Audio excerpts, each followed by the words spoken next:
Hi, I'm Mary Ford-Nail with the City of Frederick Department of Economic Development. So today we're just talking about Carroll Creek Park in downtown Frederick. We're talking about the flood control project that was implemented in the early 90s as a result of some catastrophic flooding that we had occur in downtown Frederick. So what are we seeing now? What you're seeing is the actual flood control piece that was developed, where it pushes the water from the western edge of the city through our historic downtown out to the eastern edge of the city, so that we no longer have a flood control problem. It has definitely helped us eliminate downtown Frederick from the 100-year flood zone with FEMA.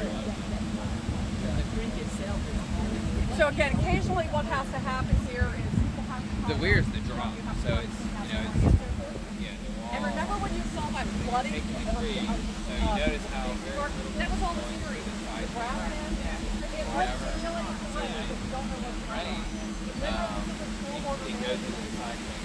where the water The main flow underneath stays about the same. You notice how the length of that is again, constant, but you have more length going on the side, so when it rains, it's going to take all the flow to go take the out of that. any questions about the piece at Baker Park? Have boxing courts, tennis courts, and all of that, and a lot of programming that occurs here on okay. And of course, all the wonderful Carroll on the place for special occasions. Okay, great. So we're going to go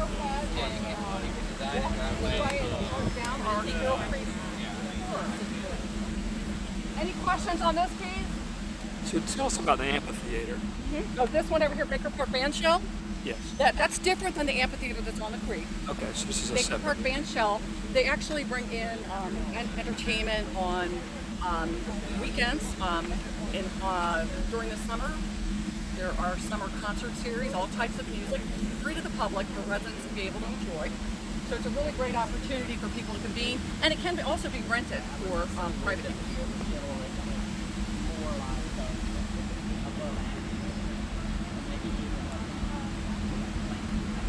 And you can feel free to edit anything you need edited out here. You're doing great. We just wanted to give our viewers a Understand kind of what it is. yeah, well, and also to give them a live walkthrough. It's very generous of you guys to do this for us, and we'd like for them to see it. They've heard so much about it, but give them an opportunity to see it. So that you're actually going to do, with our walking and speed it up, you can see. Yeah.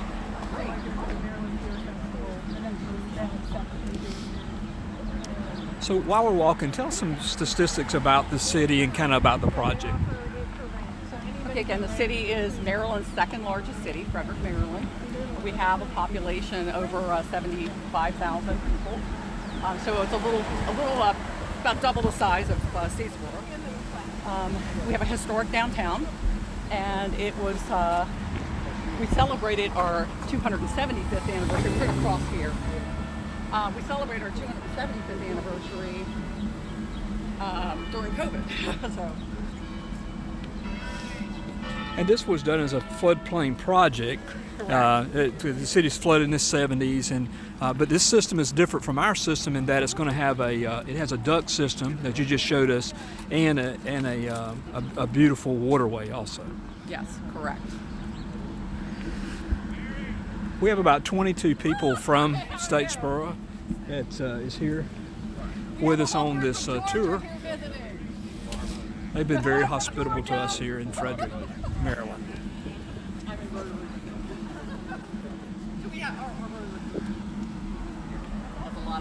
We have a couple of large clubs. One has over 200 members. And they do a lot of civic projects. They do a lot of service projects. Like I said, the band shell was the renovation of the band shell was one of the projects that the club took. So what we just left was the storm head. So that's basically the entrance. That's the entrance to the flood control piece, the flood control project. Yes. Okay. And you're going to see this is where the creek flows above. So remember that those concourses, there's 4 concourses run underneath grade. This is above grade. So this is the level water. It maintains that level of water, that flow. know yet. It's going to be no more than 20 feet. The normal creek is what you saw back there. You're saying this has been elevated? This is the elevated piece. Remember, Zach talked about how we had to raise it up. And we had those concourses that you could drive the bus through. Right. They're running on each So side. this is an elevation, so really you came off of this creek, just kept it the same level as on that. Correct. And so then you're pushing that other water when we get those major storm events. right. You're pushing that water into and out of our downtown. Standing over the pole. Yep.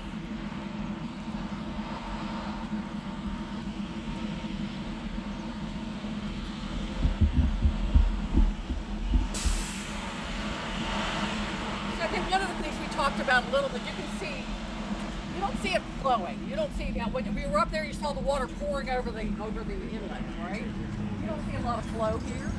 So remember what we talked about for summer. We're going to talk about how it kind of just stayed put, so then we ended up having it's not necessary. We don't have a lot of the water lilies don't necessarily go in this area as much as for the south. Geographically, can you kind of tell our viewers where Frederick is located? Sure. So Frederick, Maryland is located about an hour equidistant between the Washington, D.C. corridor and Baltimore, Maryland corridor. So we like to think we're the third leg of that triangle. We're at the tip of the large biotech corridor that runs up the I-270 corridor. And we have a lot of diverse industry here, including Fort Detrick, which does a lot of research and development for medical implications and military implications. And someone was telling us on the ride in last night you're close to Camp David. Camp David is up. Remember we talked about the watershed property that's part of the city? Right. Camp David is up in that area. So yes, we do. And sometimes there's occasionally the president has landed at our municipal airport. So.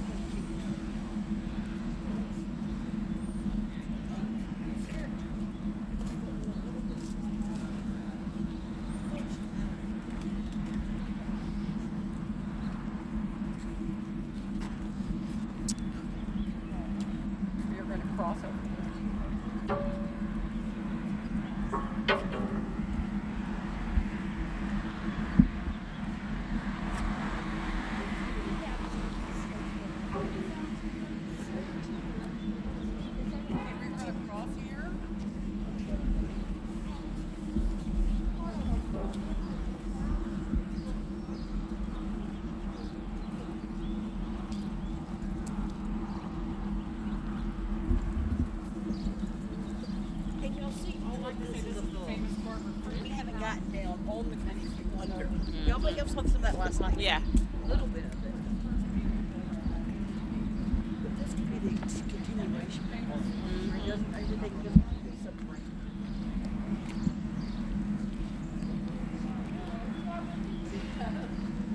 So Barbara Fritchie, I should know this really well, but during the Confederate occupation and so forth, she waved an American flag from the upper floors. This is a reconstruction of the house. And there's this famous poem by John Greenwood Whittier that talks about Barbara Fritchie, and how this woman, is small in stature, stood up and said, shoot at the bus. Pretty much.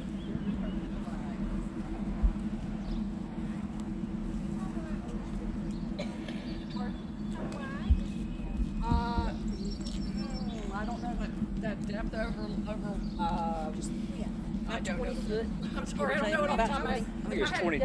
It's 22. Yeah, I saw. 15 maybe. 22 foot is what I think I saw in your diagram. So interesting just to point out here, the creek has different paths. You can see a different type of material over there that was used for pathways, and this is, and it's going to be a mix of some brick walkways and so forth as you go through the creek. Was that by design? They have different.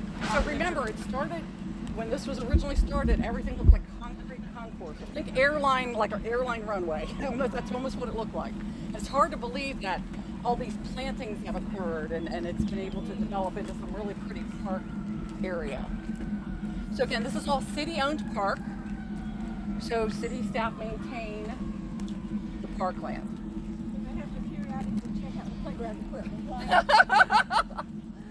Part of the job. They might be on break over there. Oh no, they're testing the equipment. Making it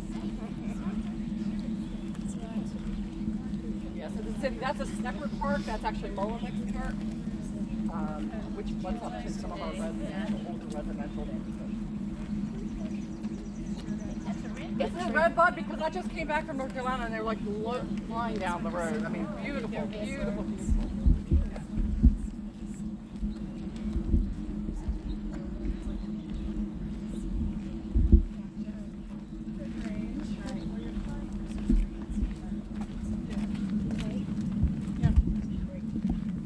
So again, this is a city parking garage here. Okay, and then this level of creek, you're going to see some water lilies. These water lilies here on this end stay in here year round.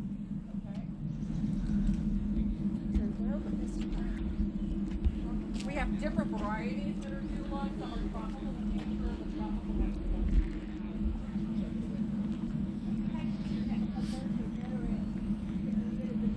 I think no, it's just really, I think it's color and variety and different lines.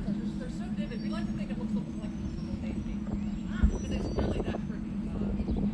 Like I said, you can see how large these grow. And you can actually see down at the bottom. It's not very deep on this end. And the level does drop a little bit. It's a little deeper on the other end. And now, is this where you have the boats? Yeah, but they're a little further down, so we'll talk about that. So you'll be able to start to see some of the work projects along the creek, private artisans that have implemented it, such as over there. Okay, to the left we have our courthouse, and you can also see another parking garage. So lots of parking downtown, which we're very fortunate to have. The parking garage here and parking garage to the left. So you have an event, come and walk here and walk to. Yeah, it's been pretty easy straight in there. There's another one. And also, when you look at the creek, a lot of times you can see you have some large carp and toys that are in here as well.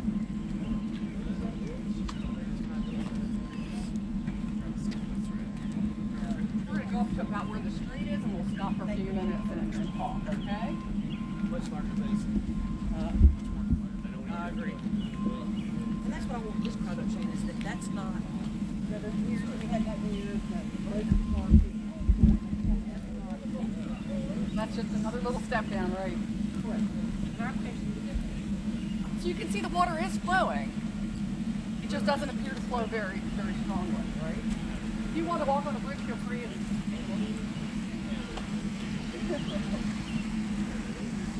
Are there fish in there? Yep. Yes, there are.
So is this your first visit? It is. So I think our plan is to go lower the pedestrian to go under the streets. From what I saw, I mean, again, I just looked at it online. That's where it appeared. Yeah. Yeah. So again, remember those big concourses are underneath the ground here. Right here, so that gives you. So who manages this project? So this is it's city. So this is city parkland. It's managed by the city. Our Park and Recs department is responsible for the maintenance of it, as well as overseeing the rental of spaces along the creek. And you have a downtown development, Main Street. We have a Main Street program called the Downtown Frederick Partnership. You're going to be meeting with Carroll, who's the executive director, later today. And you have a visitors bureau, and you have We a have chamber of business commerce. and a chamber of commerce, which you're going to hear from, and you're going to hear from county economic development. We're going to cross here and stop just on the other side here.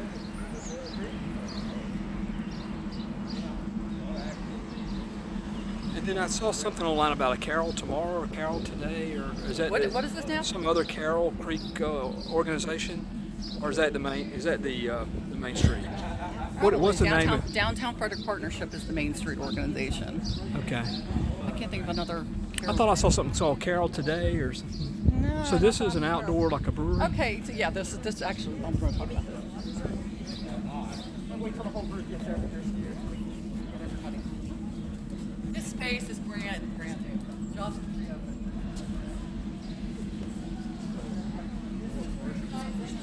Plaza, so this is the one that has ground floor retail, several floors of office.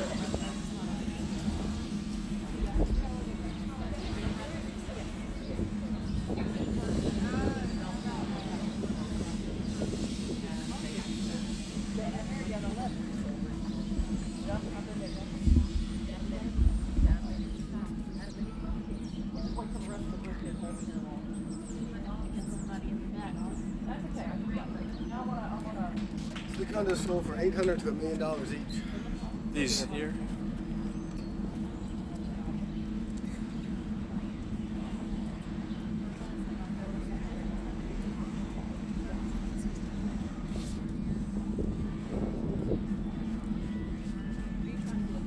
Yeah, I'm trying to get things here.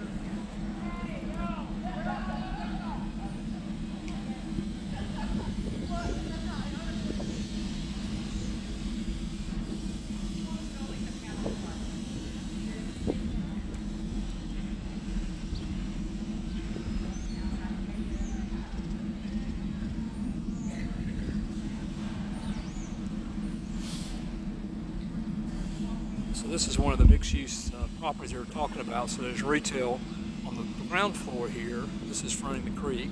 You have office space in the middle, and then you have residential apartments in the top.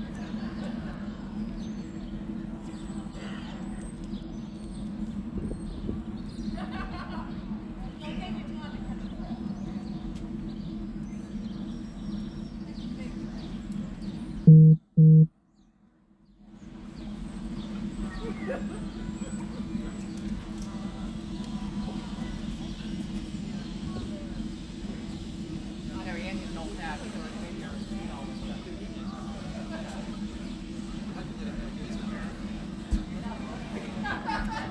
You might be able to do better than me now. I'm saying, you know.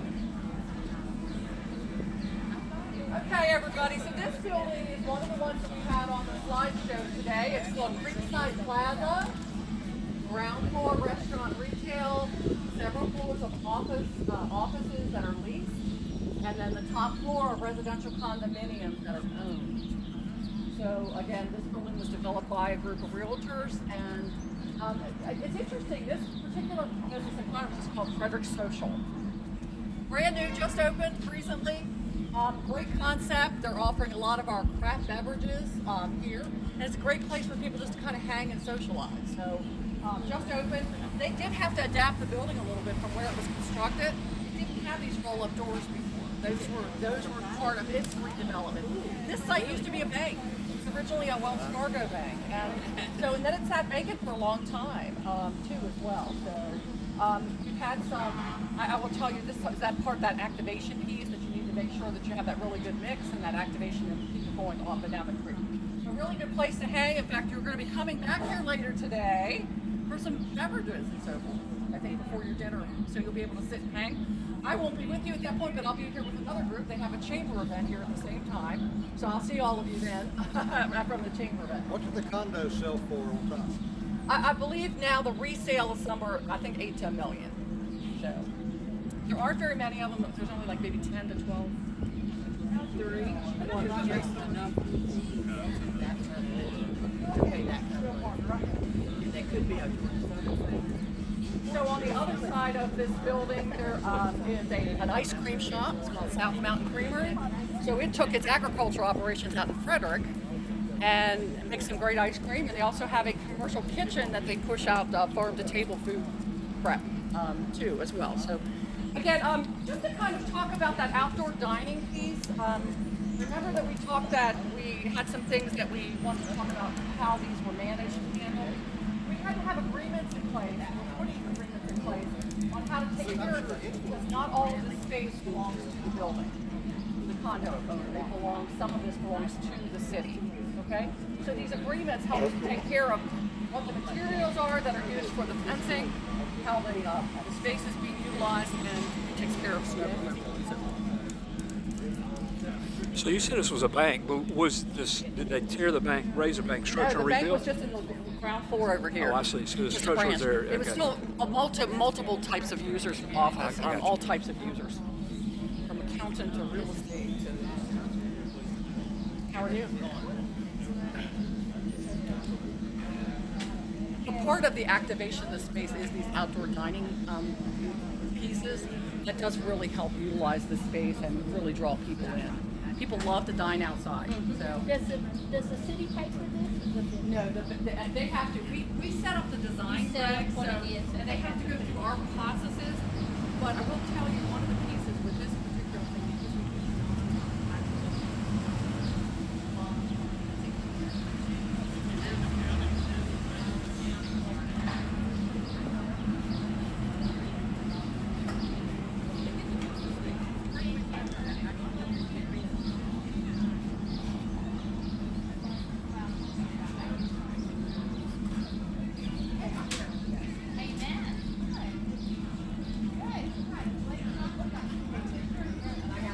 These are some of the art installations that they were talking about that they've incorporated the art community into Carroll Creek here also as well.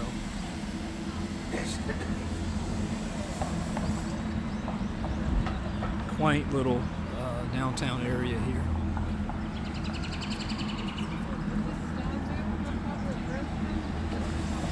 More art murals in buildings.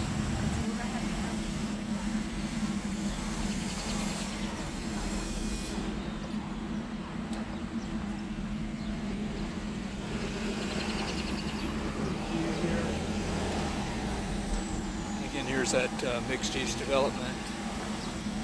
And, we were just looking at the restaurants downstairs, a Mexican restaurant here, also all fronting the waterway.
So we're in Frederick, Maryland, in the Carroll Creek project. For those of you just tuning in, we're here with a delegation of about 22 leaders from our community, from Statesboro and Bullitt County, to view this project. This is the vision for the Creek on the Blue Mile project, which is currently a drainage ditch. It runs from College Street over to Zetterauer.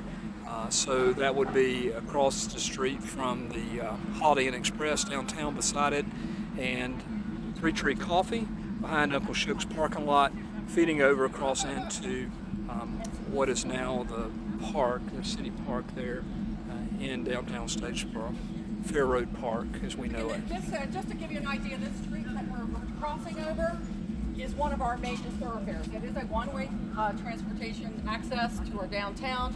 You can almost see the center square up there about where the second light is. And this is Market Street. Market Street and Patrick Street are two main corridors moving into downtown. So a good mix of retail, some really cool retail, and great restaurants. So this space that's being developed too is going to have outdoor dining as well. We found that outdoor dining is a really key piece. So if you can, this is that same building we saw in the front. It's running all along here, and you can see it's going to have all that great outdoor patio space there. So to the left here, you see this this structure that really could be utilized more than we'd like to see it utilized a little bit more than it is. But you can, a private group can rent this out. We envision maybe for weddings and so forth, or, you know, or you can bring just a private event.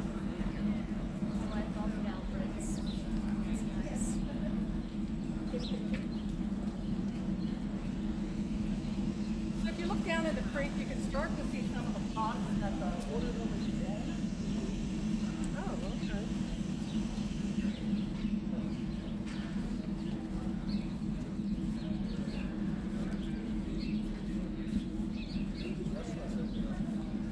Okay, so these were the first ones, and I will tell you another thing to share.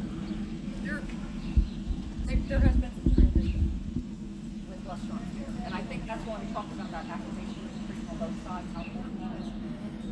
People, we hear sometimes from our restaurateurs, they'd like to see more traffic, because that's our main drag. We tend to stay on the main market highway, and they'd like to see more activation along the way. So the building across the creek was the residential condominium project we're talking about that didn't have restaurant retail.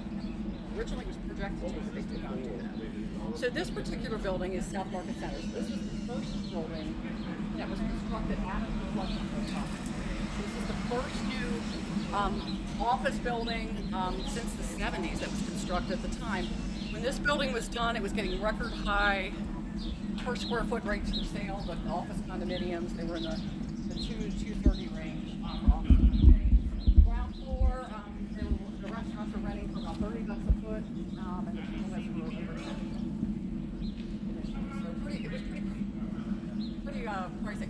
So we've had transition. We've definitely had transition in some of these tenants here. And all three of these are apartments? These are all residential condominiums with their own ownership opportunities. They're actually in the scale range. I'd say now they've gone anywhere from 3 to 600, 700 initially, and they're probably now in the 6 range to 7. What's the square footage?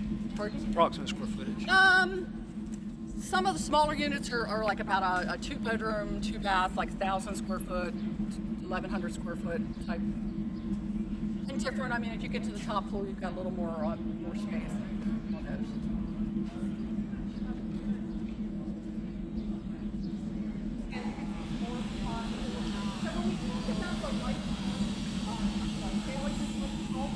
That was all along this area that we're going to be walking on.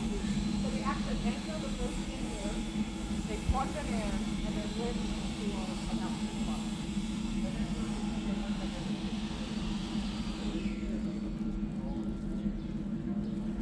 That's an engineering question. I don't know that answer.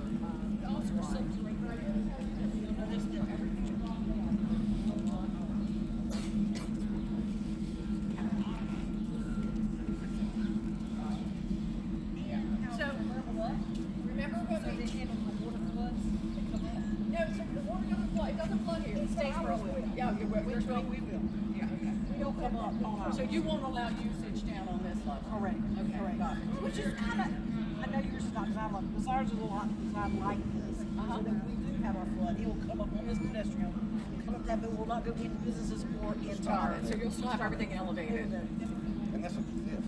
And that's if and when. It, So back to this building. This building was the first one that was constructed.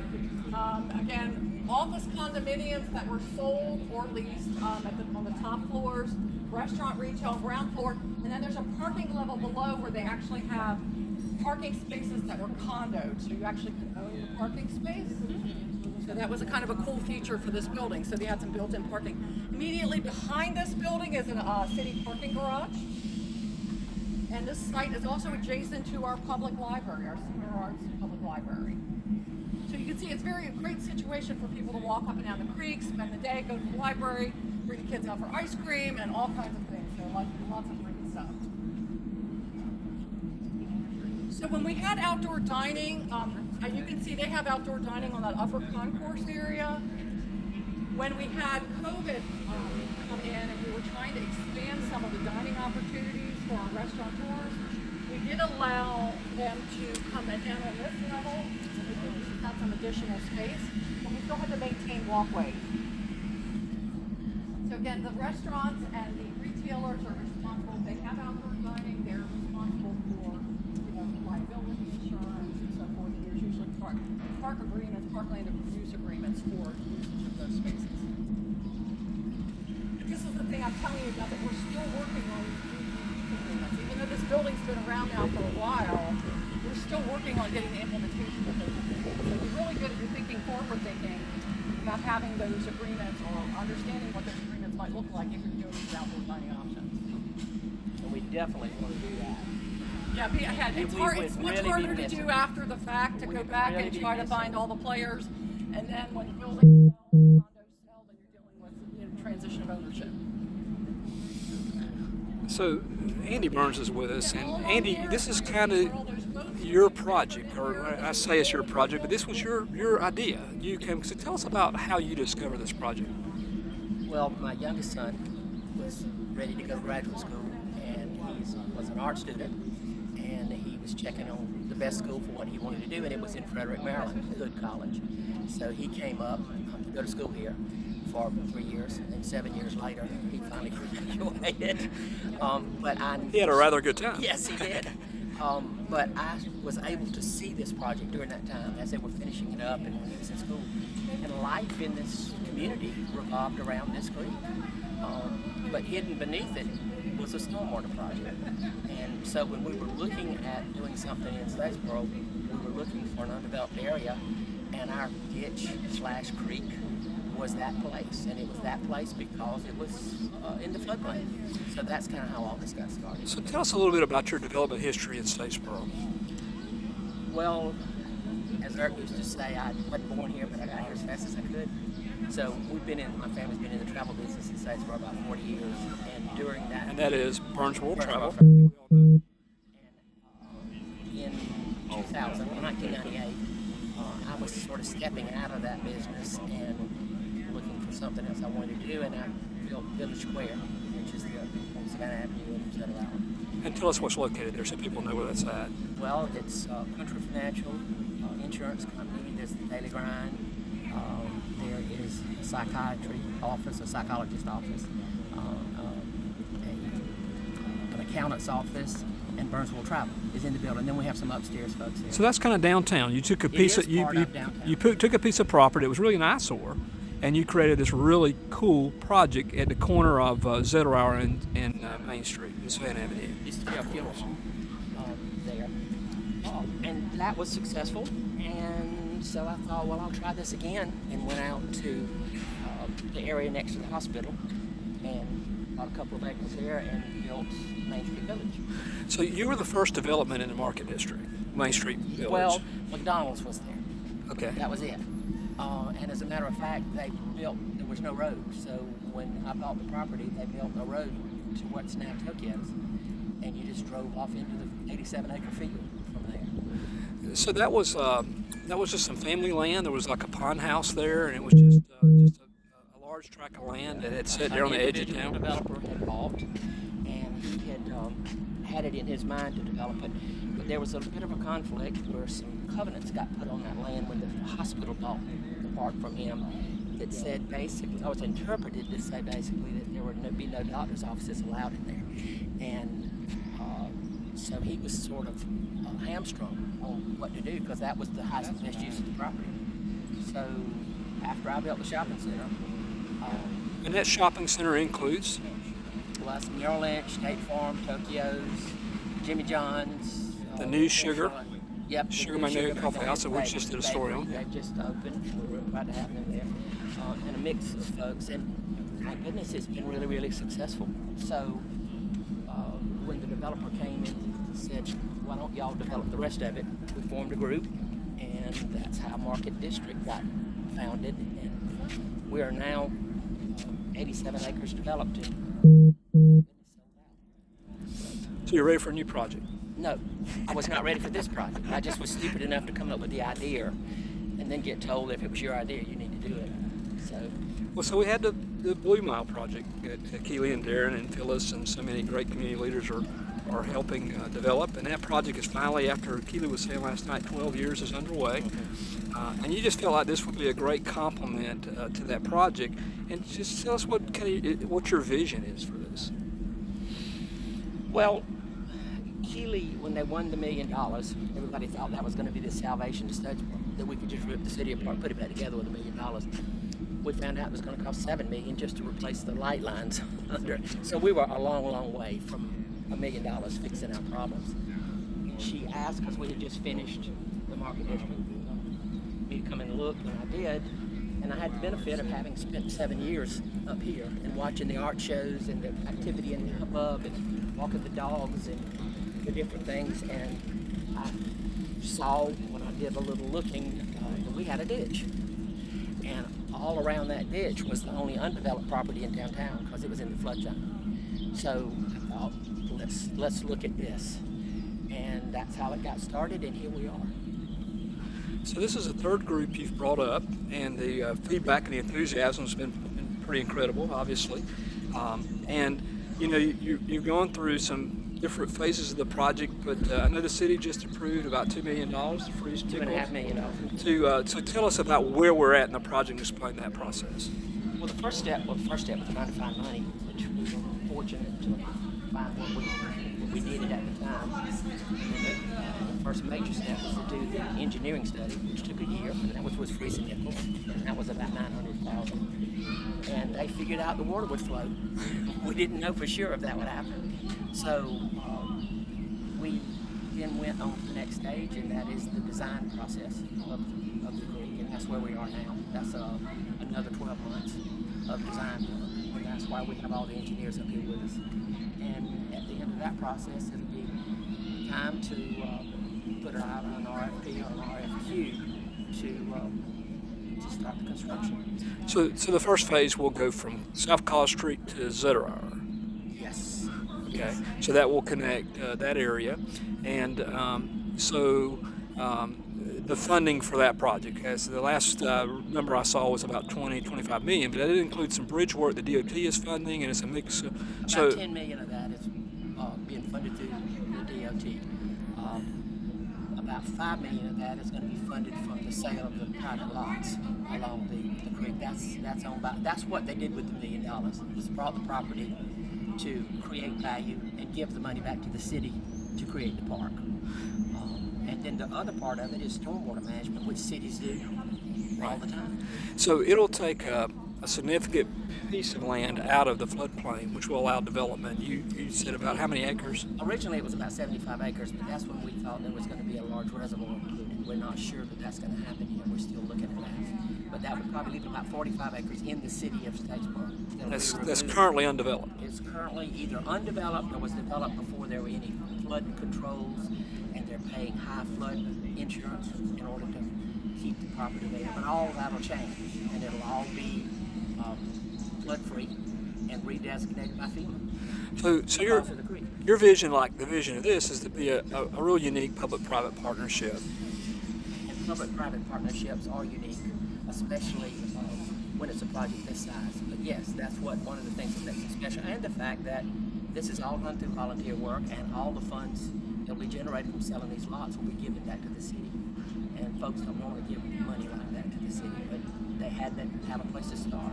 So if you're watching this and you're excited about the project and you want to invest in this project, or you'd like to buy property on the project or buy buildings, what's that process?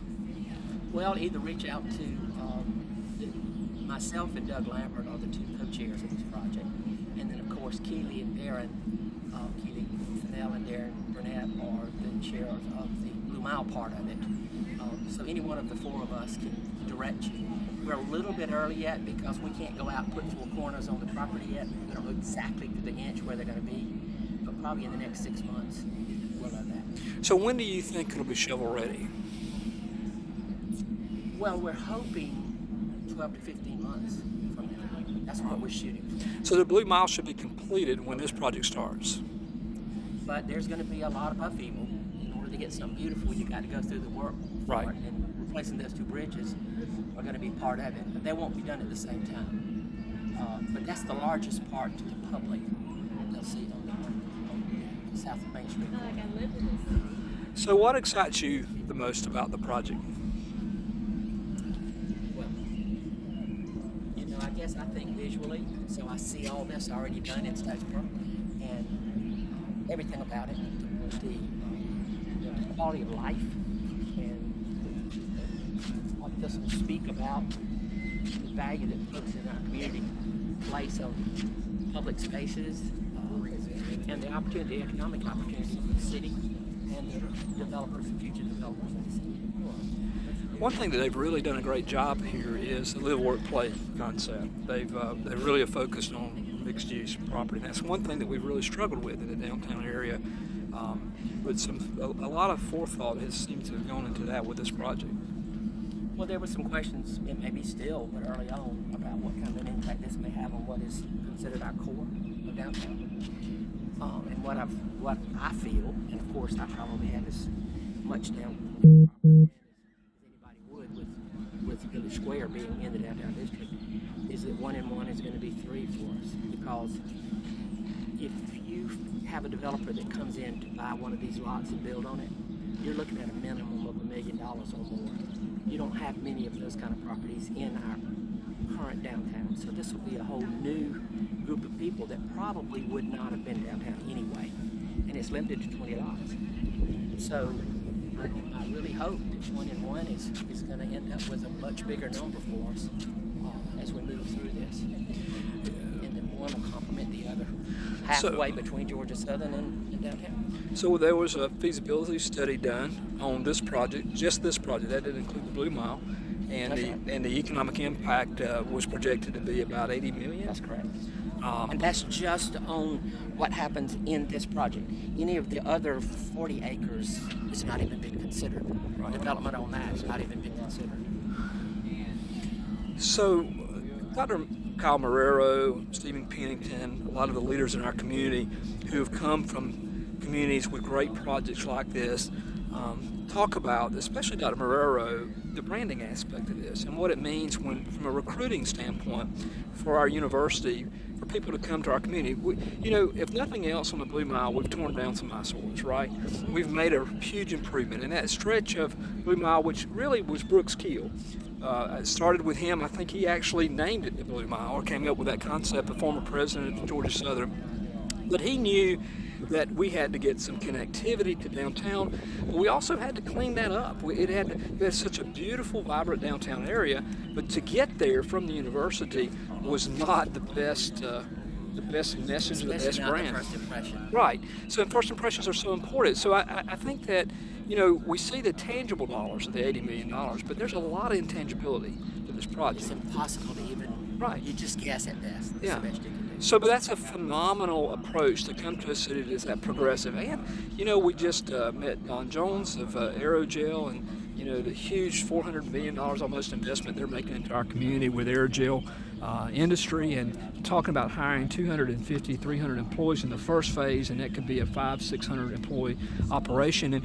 And all of this, that those quality of life components just become so important, even from an economic development standpoint.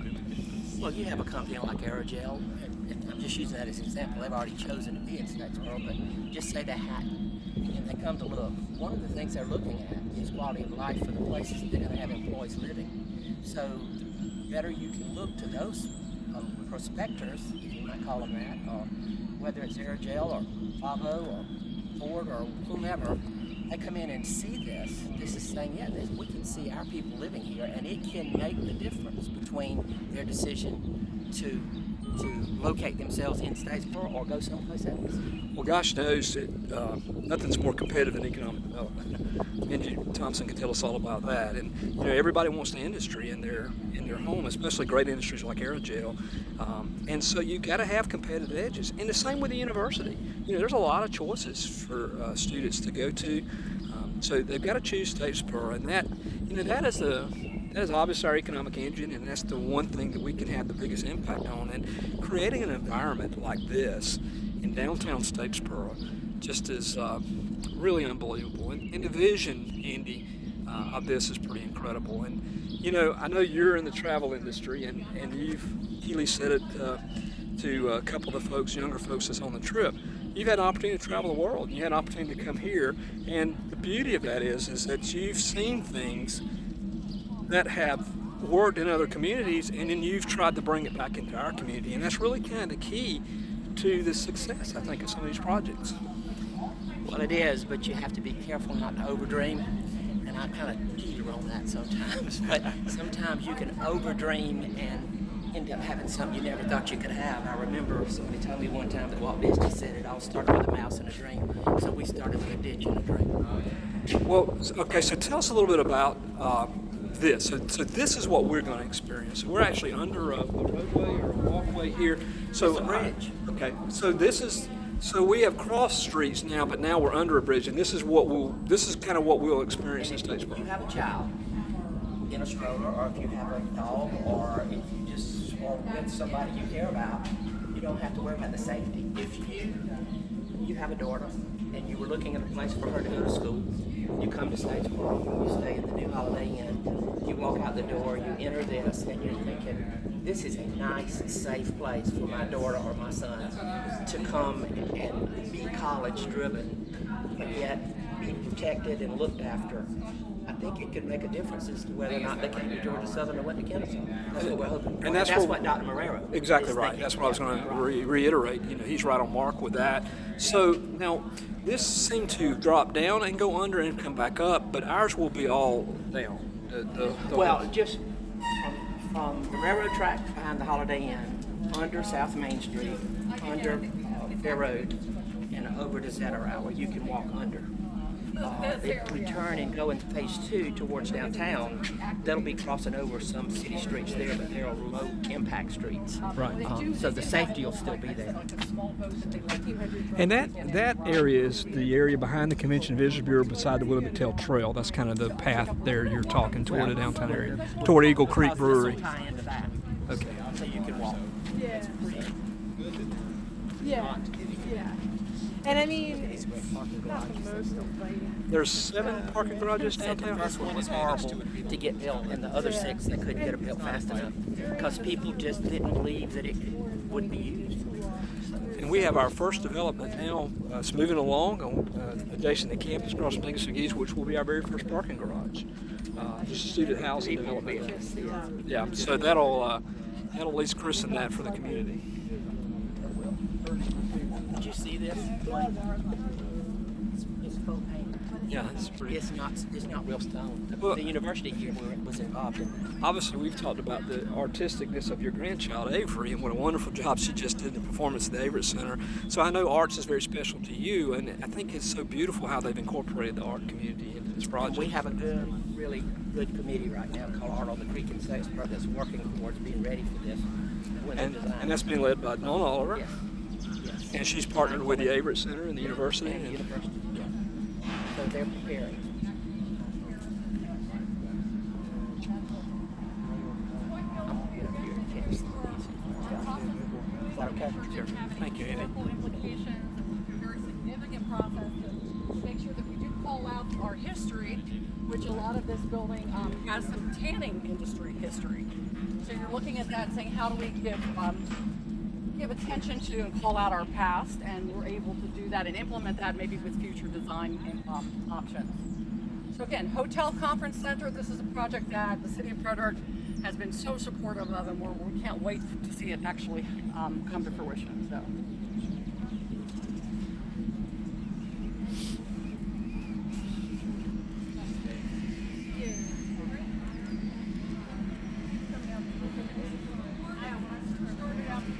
So they have a couple more foot traffic drivers.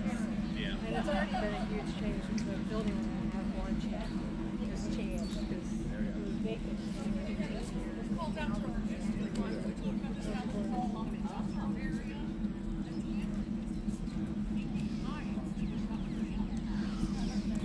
It's a different Keely clientele. Fennell is with us, and Keely is a developer in Statesboro. She's developed a lot of really amazing residential and some commercial projects in our community, but she's probably most known for her idea and involvement with the Blue Mile, and that's been an interesting project, which you said has been 12 years, so that's hard to believe it's been 12 years, and I know you've really bought into this project, Keely.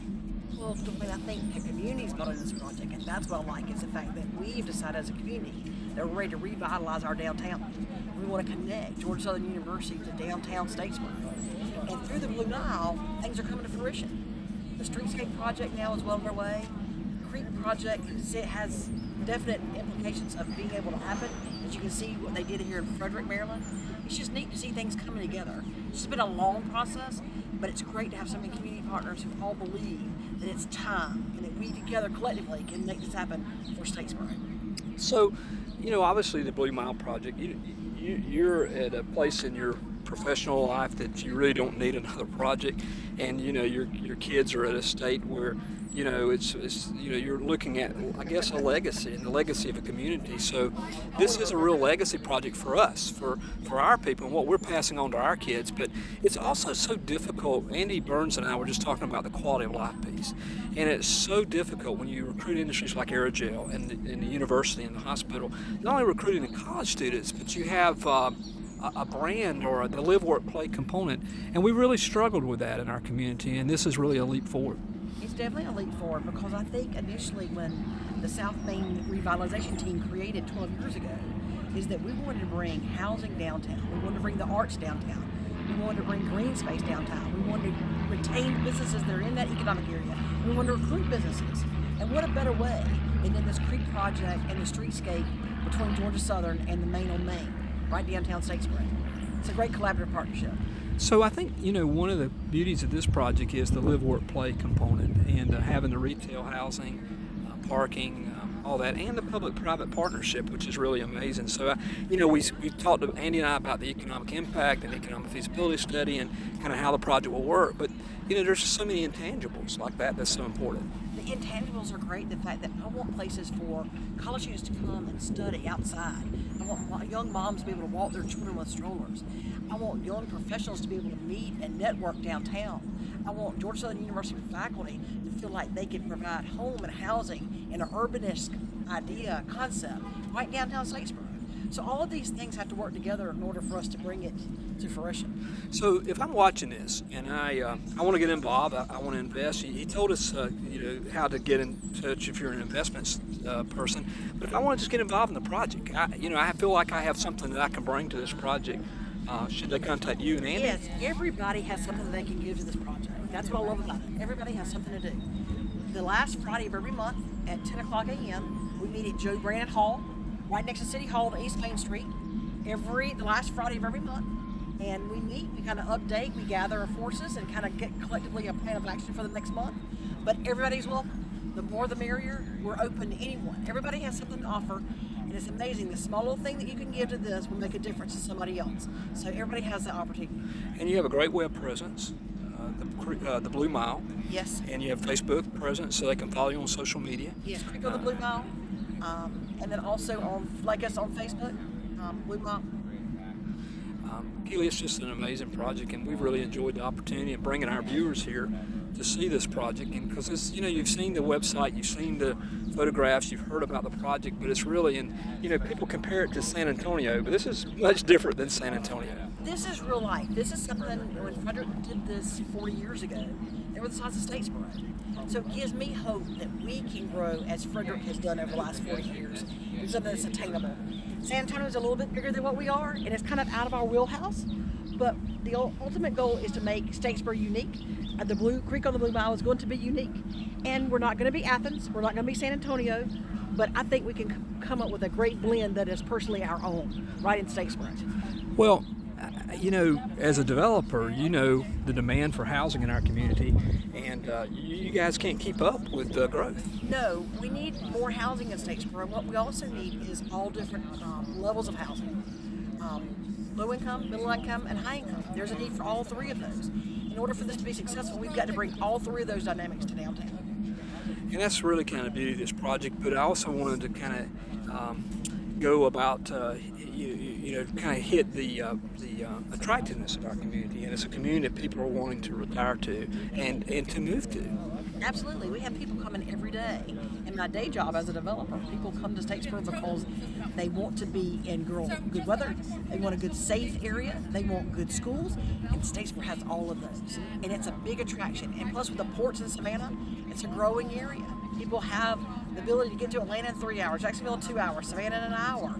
We're a great hub for all kind of great things to come. Well, we've talked about the developers, we've talked about the university and key partners, but we got to touch base on you have 3 city council ladies that have made the trip, and an assistant city manager and the communications director, and you have a county commissioner here. So you've got a huge buy-in from local government too. 100%, and this is our 3rd trip. So we've had people come along this trek with us who bought in and bought in, and everybody is doing their part. We have a creek commission that's made up of all different kinds of business folks in Statesboro who are doing their part, mostly volunteer. That's the part I like about this, is I don't get paid a dime. A lot of these folks don't get paid anything, but they're given because they believe it's the right thing. It's the investment in their community. Well, those partnerships are really important, and when you see that that level of buy-in, that really increases the enthusiasm for the project. And I applaud you and this committee for this vision and trying to help develop a legacy piece for our community that really will help take us to the next level. Thank you so much. Thank you, Dwayne, for all you do. Appreciate you, buddy. Todd, I want to talk to you a little bit about the development standpoint of this. This is Todd Manack. Todd's a local developer I'm not in Station. right here. Okay. Thank you, Todd. Okay. We've got a diverse group of people here from the community and that has come along with the trip, including local developers and county commission people. It's just a really amazing project.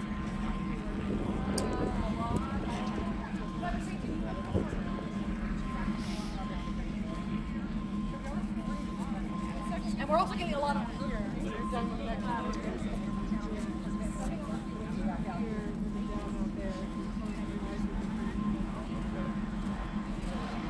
So just one of the things I just want to point out here is that originally the plan said, hey, could we continue this with walkways? But it was too expensive to the opposite. So this is why you stopped with the walking under at this point. We've got Why? 2 bridges that you'll walk under, and I after thought I that you saw have that to on go your over. images where you actually walk under it. But I'm not saying, it's those things that you have to think, you have to make those decisions and say, can we fund these projects? But you have to be looking at the long-term implications. But our areas that you walk over, by the time you get there, they're on real low impact streets. Wait, is this east? Wait, this is east. That's another name for Carroll is something.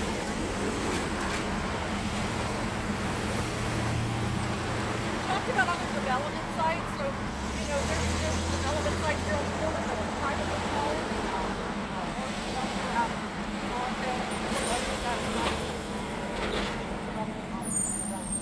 A bicycle's coming by, so maybe let's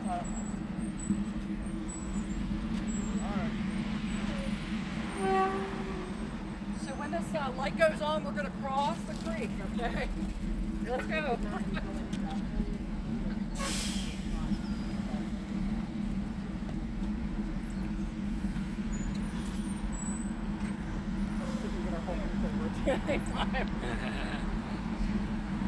So again, this is a major phase. Like this goes out to our interstate. We have another very large development site that's right on our interstate on Frederick Brickworks. That is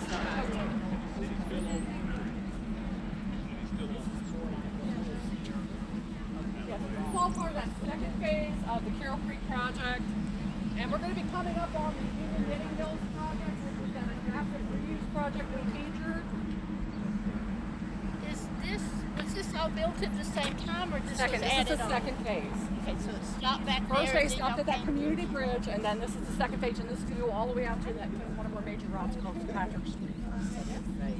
This is filled with fountains, so normally it's shooting water out from both sides, cascading over. So it's a really nice feature. And then we have kinetic art that's on the farther end. And so your lighted boats, is this the area where they would be? No, they would have stopped back around the community bridge. So this area pretty much stays open, but we do have kinetic art that starts right about at that bridge, and from kinetic art, sculptures go from there forward.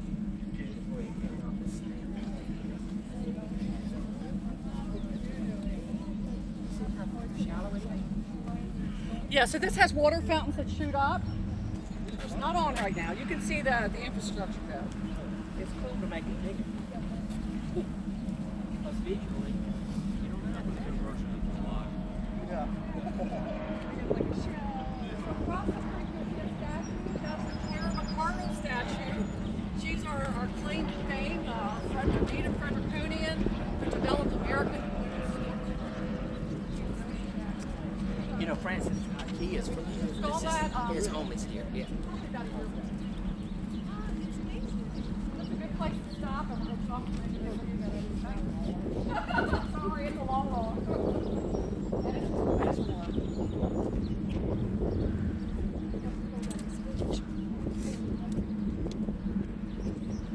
There's not really a shady place to go here. Sorry about that.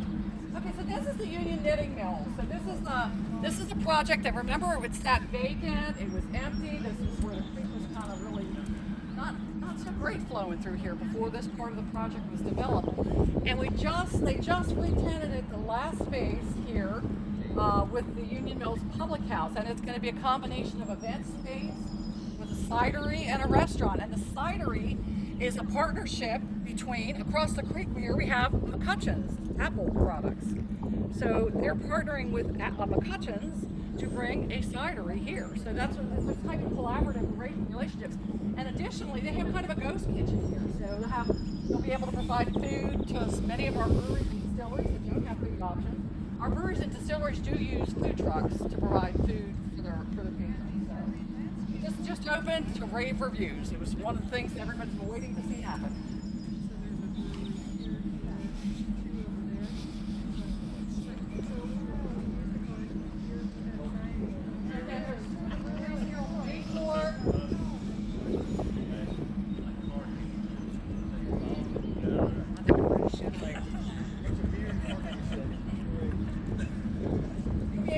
We'll be going into Idiom later for our lunch.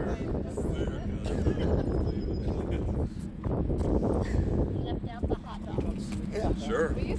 Ask me. I guess something that made me look like an idiot. Yeah, I guess we're live, so everybody just heard that, and I'll promise them. I had a moment. I put somebody on the spot, and they weren't ready to talk on camera, so I wanted to make sure you were ready. I embarrassed them a little bit, but anyway. So, Alan, you're our downtown development director, and you have been in that position for a few years now. And I know you're a big advocate of all these projects. So, tell us, kind of from a downtown perspective, what this means. Like what the mayor says, you can't go wrong investing in downtown. I mean, that's our word. That's our sentence for us, that you can't go wrong in it. And we've noticed over the years, and it's not necessarily unique to Statesboro, but it is a fact that people are looking for more of a downtown vibrant life. People are living downtown. Even in our community, we have 100% occupancy in downtown living. So the Development Authority has added little components to help make that experience better, by dog parks, events downtown. And the city's kind of rallying around it. This component, though, is it's a catalyst build. It's something to build off of. It's a catalyst project that complements downtown, adds another layer of why you would want to come into downtown. And I think where Statesboro is kind of that regional area, that it even opens up for what we like to do is bring in those outside counties, those people to come and visit and enjoy Statesboro. So I think that, our phase one, I think people will be surprised how good it turns out, and it becomes, over the next 20 years, all of a sudden you become a destination point where people want to come. But you got to start somewhere. You got to have a vision, and you got to be willing to invest in that vision. Well, I think that's well said, and we'll walk as we're kind of talking here. And so a lot of people think downtown, they think Courthouse Square, which is the central of most of the First Friday events and that type of stuff, but it's really a pretty large area like we're seeing here. That's right, because we're still within the walking distance, which is kind of what you play off of. You come to your central area and say, how far can I walk to still participate in that downtown experience and downtown environment. And this thing is what, about half a mile, so it's not that far off. And I think as we're seeing infill development between this project and downtown, it's kind of got that halo effect, which we like. And as the creek continues, I think it also encourages more of that residential downtown, which we know is very successful. So I think our opportunity and the things that are coming together is really a great time. Well, so talk a little bit about the infill with housing, like Ray Henley, and some of the project that he's done. And it's that public-private investment is really important. Right. The city came out with actually the development authority came out with an incentive package to encourage that. And actually, we bought some land and sold it. We knew it could happen. We needed somebody to step forward. Ray Henley was one of those people. Now we have a lot of other people that have stepped forward in building into those residential buildings. We've taken some old properties that you're familiar with, is in the North Hotel, which is converted to 12 units. They're really nice. So people that are coming downtown have that disposable income to also eat downtown. So we look forward to just building more restaurants. And there's still opportunity for infill development. It is getting a little more competitive, which I think is a great thing. That people are seeing that if I build it, people will buy.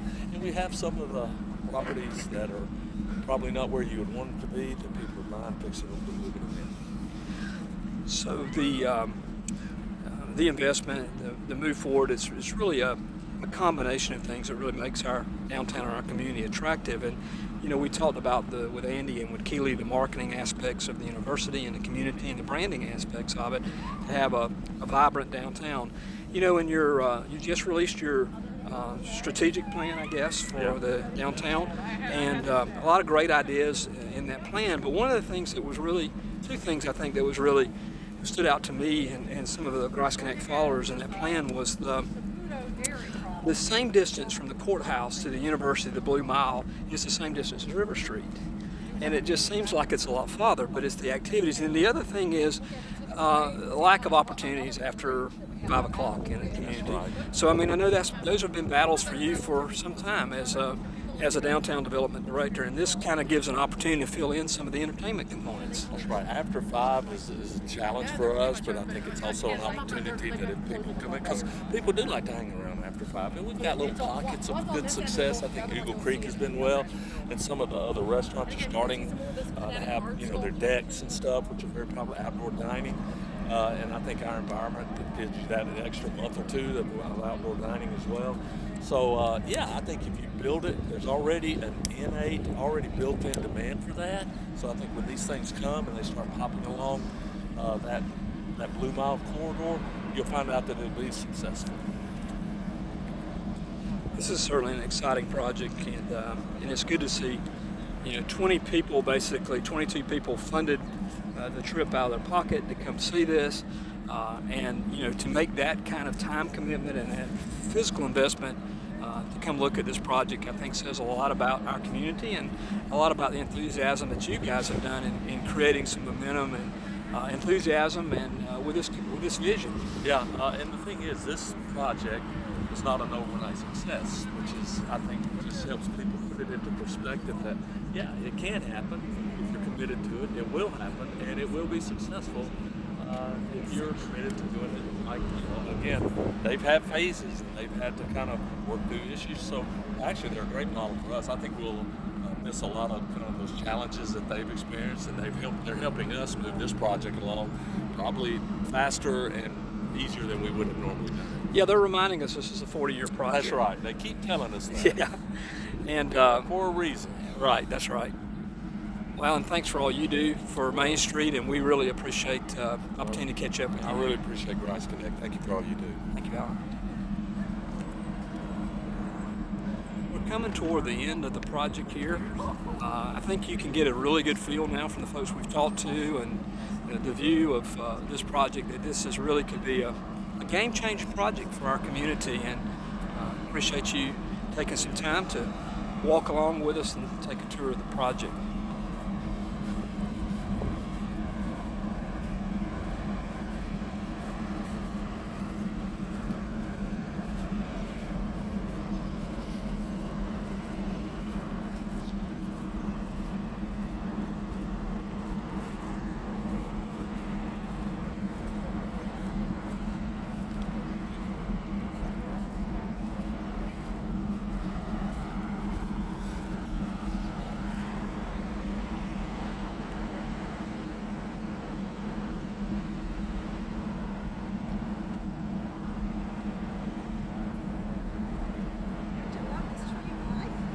This is really incredible.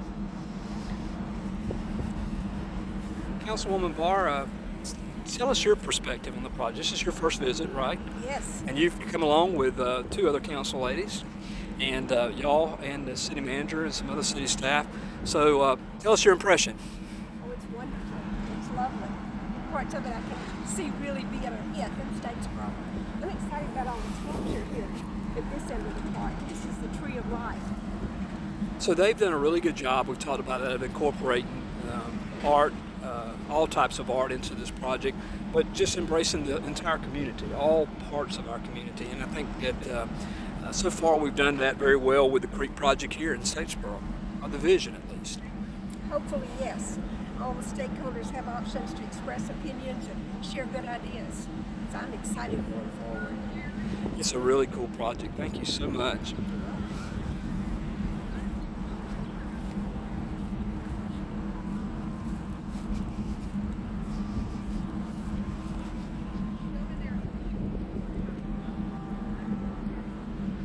So the project that we've walked here is about 1.3 miles right through the central business district of the community. And so we have these similar opportunities in our community.